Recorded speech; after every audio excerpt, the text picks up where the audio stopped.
So hopefully you can see me in this. I was not paying attention to the white balance or the lighting situation in my room last week. Hopefully this is better.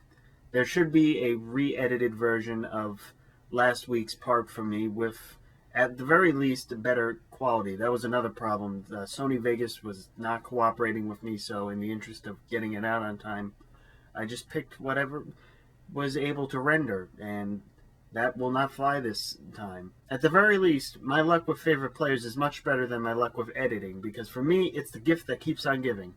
At least for baseball. Looking at you, Victor Cruz. While you were yelling at Brian Cashman for letting Hideki Matsui walk, I was praising him for the trade that brought in a peppy right fielder named Nick Swisher. He was just a guy that loved the game, and he showed it from his All-Star game to the Home Run Derby appearance to how he interacted with the fans in New York. And New York loved him for it. Until October. Every year. Now hold on, before you say, wait a minute, didn't he leave New York like Matsui did? Well, that's where my favorite part of the sports come in, statistics. So Swisher's a free agent after the 2012 season and signs a 4-year deal with the Cleveland Indians. In doing so, he turned down a qualifying offer from the New York Yankees, meaning they get the Indians' top draft pick in the 2013 amateur draft. This would be the second of 3 draft picks the Yankees had in the first round, including their original and one from the Nationals for signing Rafael Soriano. With their first pick, the Yankees selected Eric Jagielo, a third baseman who at the moment is only known as being one of the headliners in the first Aroldis Chapman trade. With their third pick that round, the Yankees selected Ian Clarkin, a left-hander who's still working his way through the Yankees system. So, with that second pick from the Indians, who did they take? No one big. Aaron Judge! What a shot by Aaron Judge! All rise. Here comes the Judge. Yes, that Aaron Judge. Through the logic of MLB draft rules, Nick Swisher directly gave the Yankees Aaron Judge.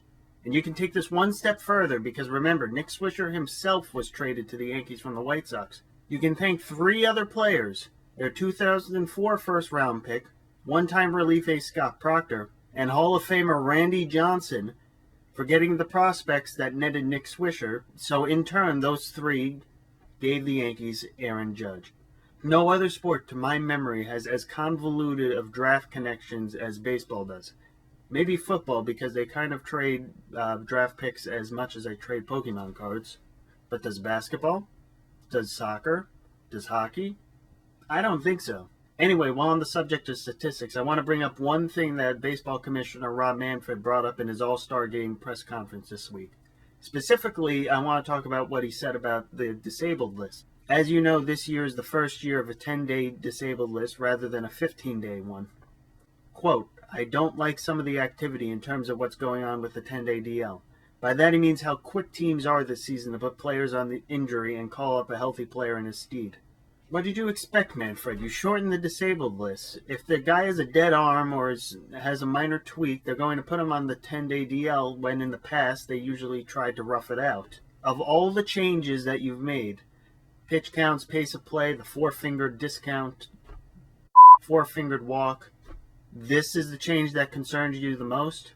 As much as I prefer the 15-day DL, I will be disappointed if we go back to it just because of how many people are being shuttled up and down from AAA. But that's just me. So, Joe, what do you think about the DL? Should it stay 10 days, 15 days? Should Chris be on it all the time? Guys, sound off in the comments about it, and I'll see you guys next week.